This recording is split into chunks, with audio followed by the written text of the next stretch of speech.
Well, we'll move on to a posting from Monica Mbila in Iringwa. It's in the southern part of Tanzania, who writes, poverty denies young people an opportunity to get education and proper knowledge that could enable them to participate fully in various economic and political activities.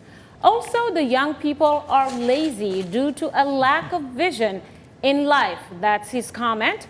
Another one comes from Rogers Mutoro from Makerere University in Uganda, who writes, poor attitudes towards work, lack of creativity, recklessness in their ways of living as a result of the lost hope for the future, and the tendency of getting rich quickly has landed many young people in problems.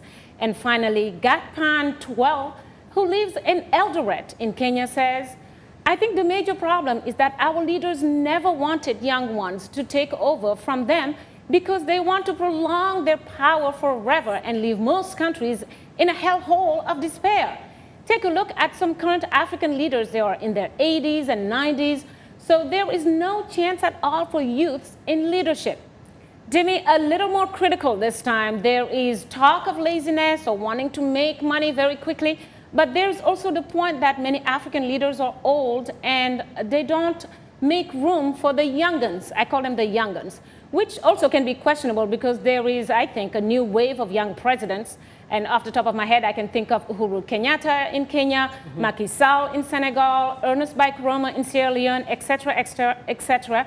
And they all are in their early 50s. So there is hope. Demi? I think I agree with you, Mariama. There's a lot of hope. And well, I want to hear from Richard Morrow and see what you think about some of the comments that some of your fellow youth are lazy, that they have a poor attitude, which I'm sure you disagree with, and then also that there's a lack of political will in some respects. Richard Morrow? Let me say this in the the comments I've heard from my fellow youth is quite true what they are trying to say and comment. And the challenge that we are facing, especially here in East Africa, I can just say first the issue on education. That has been a major issue on how our government and stakeholders are addressing that issue.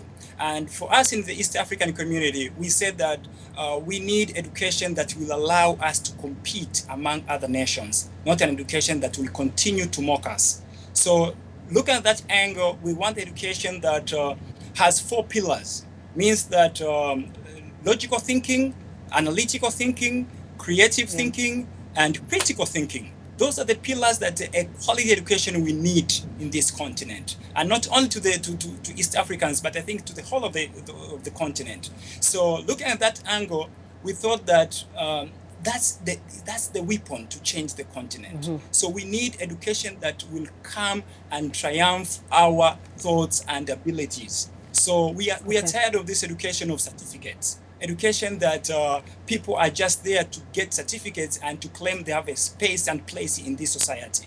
So we have pushed our governments in Tanzania, and we have pushed the governments even in Kenya, Burundi, Rwanda, and Uganda, so that we harmonize the education system, especially in the university area, where our Secretary General of the East African Community was very, really happy on that. He said that we need to harmonize, but not to standardize. There is a difference.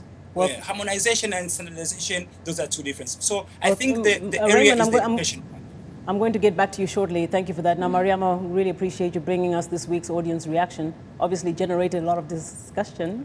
Well, a lot of discussion. I mean, it was just pouring out. People are very excited. They want to comment. They want to talk about. But I have to say, in general, the youth is hopeful. I mean, I think there's a new wave of leadership. I believe in it. I believe in our African youth.